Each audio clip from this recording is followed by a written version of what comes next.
This is the results of the winter storm we got. We got about 7 inches.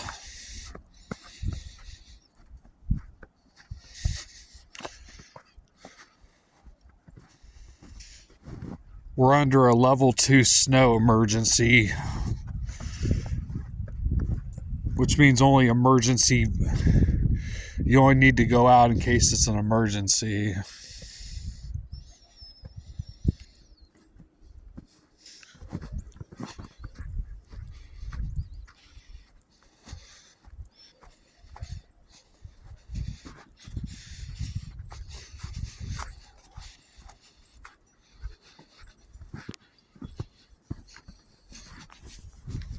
Almost slipped there.